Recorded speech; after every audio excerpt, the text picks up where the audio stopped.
Hey guys, welcome back to the Watches and Giggles channel. I'm Chris from Chicago. Guys, first off, as always, thank you so much for joining me today. It really does mean a lot and I do appreciate it. In today's video, ladies and gentlemen, we're going to be discussing, I had a trip to my local Rolex AD today, found out some interesting things and also put a deposit down for a new watch. Yeah, so I'll share with you guys shortly what that is. But before we do, we'll see what I'm wearing. And today I have on the beautiful Rolex SD43 50th anniversary.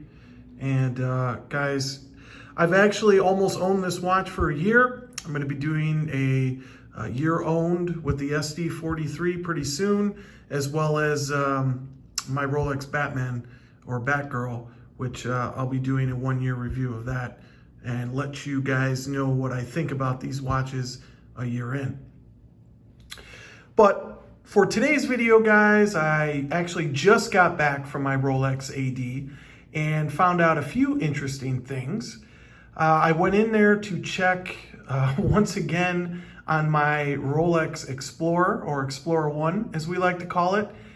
And today was the first day, I live in Chicago, most of you guys know that the Rolex AD has opened up for in-person visits. They were doing curbside pickup, and I believe they were shipping watches to your house if they received your order, your special order. But this was the first day that I was actually able to go inside my Rolex authorized dealer in a few months. And it's unfortunate what happened, because here in Chicago, we have had a bunch of protests. I'm sure some of you are aware. I won't get too much into it, but it has to do with the passing of George Floyd and, you know, what a police officer did to that poor guy, but I won't get too much into that. But anyway, a lot of the Rolex dealerships were looted, the windows were broken, watches were stolen, etc., etc. And this was the first day that they opened up to the public.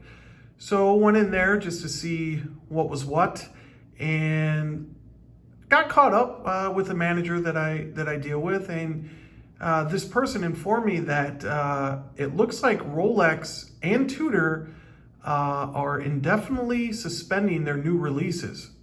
Looks like they received an email yesterday or today informing them of that. I don't know if that's just here in the States or worldwide, but a little while ago, maybe about a month ago, it looked like they were going to do their new releases in July, but I guess possibly something to do with these protests now and riots and these Rolex stores being looted and broken into and damaged, that they're going to wait a little while longer now. So I thought that was interesting, and also kind of sucks a little bit. I was really looking forward to, with everything that 2020 has brought us, I was looking forward to seeing what new models, and it does look like indeed that Rolex is going to release a new Submariner. The lug's been touched up. Looks like it's going to get the crown in between the Swiss made. If you guys are familiar with Mark Goldberg, the dog trainer, I don't know him. I'm not affiliated with him, but I do watch his YouTube channel. He kind of showed a sneak peek, I guess, from one of his moles, as he calls it, that a new Submariner is in fact on the way with the new movement, slimmer lugs, and looks like the only dial change is the crown in between the Swiss made. But in any case, I got to talking with the Rolex manager that I've used for a while, and inquired about a Hulk, which I've been trying to get for the past 2 years, which to no avail. I was not allowed to put a deposit down for one, but they are keeping me in mind for whatever that means. But again, guys, I'm not a big spender. I'm not a multimillionaire. I can't afford to spend hundreds of thousands of dollars on Rolex watches. I have to buy my watches very carefully. You know, I do okay for myself. I'm not hurting. I like to think I'm doing all right. But again, I'm not a multimillionaire and I don't have money like that. So, you know, $30,000, $40,000, $50,000 is about all I want tied up in watches. And this is American dollars I'm talking about. That's about as much as I feel comfortable. But I had in the past put a deposit down for a GMT Tudor, and then got scared off because of the date wheel issue and yada, yada, yada. And, you know, all the horror stories that I was hearing and didn't want to deal with it.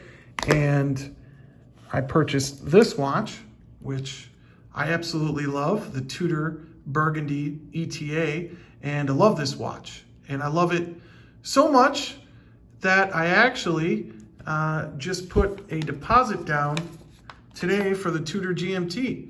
So as of today, you can see there, Tudor Black Bay GMT with the steel bracelet. It's in American dollars, $4,050, paid for half, and I'll do the other half when it arrives, hopefully soon. But this watch right here, guys, I absolutely love Tudor, and I have a bigger wrist, so, you know, this SD43 fits beautifully.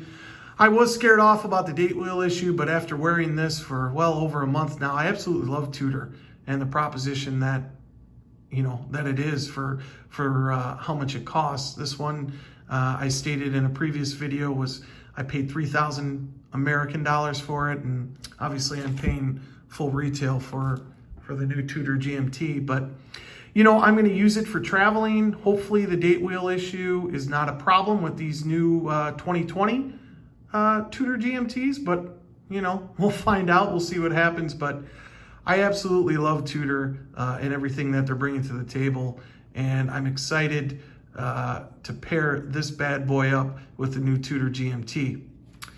So that's a little exciting news. So yeah, that's about it, guys. Just wanted to catch up with you a little bit, tell you what I found out today. So I don't know if that's accurate or not, but that's what the manager told me, that it looks like Tudor and Rolex are, for now, suspending their new releases, their new models. So looks like we're gonna have to wait a little while longer for that, ladies and gentlemen. But in any case, guys, thank you so much for joining me. I do appreciate it. I hope you guys have a good day, and I'll talk to you later. Take care.